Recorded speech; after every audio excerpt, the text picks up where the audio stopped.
Everyone, this is Jim Davis from the Good Athlete Project, bringing you another at-home mini lecture.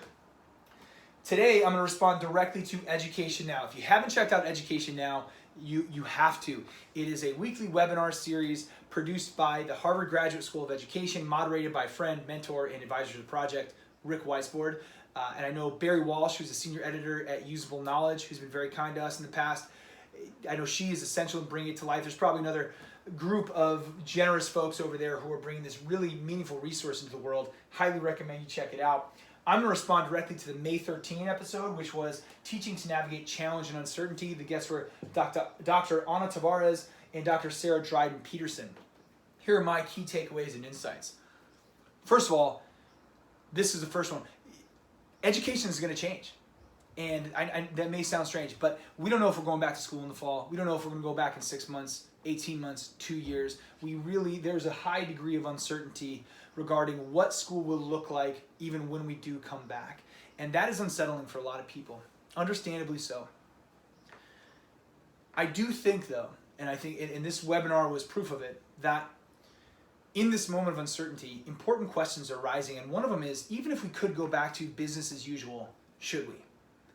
Couldn't this be a time where we, okay, fine, get a little romantic and idealistic, but couldn't we reimagine education? Haven't we said over and over that at least pieces of the system are potentially broken or at least need some reworking? This feels like an interesting moment in time to re-examine. Some insights that I pulled from the testimonies or the presentations from those two very insightful people. One of them was this Zoom interface, the way that we're distributing information has changed. The way that we are educating teacher to student, it's changing. It's not necessarily worse. In fact, a lot of ways it is better.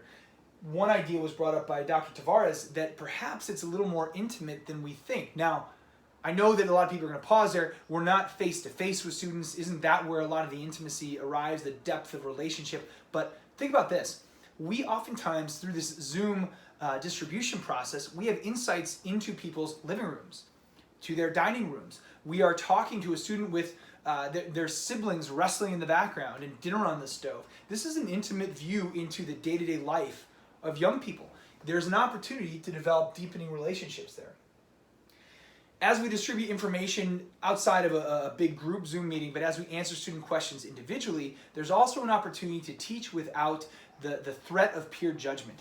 How essential is that? We all know this. I'll give a hypothetical situation. If a student doesn't get something in math class, the idea that a 15-year-old would raise his or her hand and admit that shortcoming in front of his or her peers, it's less likely than the expectation that one would immediately grasp calculus. So if someone doesn't know what to do or how to do it, it may not be the calculus that's standing in their way, or that at least may not be the steepest hill to climb. It may be the fear of peer judgment. If we can create situations virtually where we answer student questions, scrape the edges of their experience, and build with that student in mind, that could be a really powerful idea too. There also, this Zoom interface is very flexible, right? We can meet at just about any time of the day. I'm not suggesting that we should, but we could. One thing that's exciting to me about that is we don't logistically have to demand sleep deprivation from students. This is a tried and true and well-researched concept.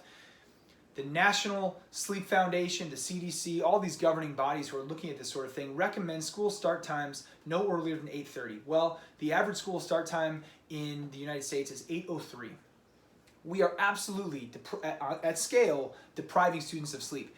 This flexible distribution of education and concepts could allow for healthier students. That's interesting to me.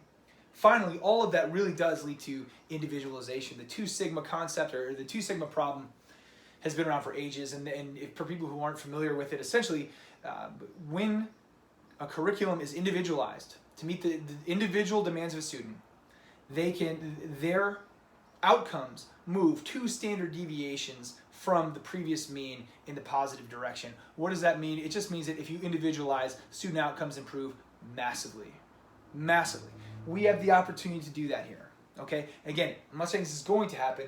I'm saying these are some of the potential things that the doctors suggested, and I kind of took away from this discussion. Idealistic in part, sure. But immediately what I recognized was if we could do that, it seems like it'd be great. I'm envisioning a scenario where we are in person maybe 2 or 3 days a week and teaching remotely the other 2 or 3 days a week with a focus on individualization. That's a compelling idea to me.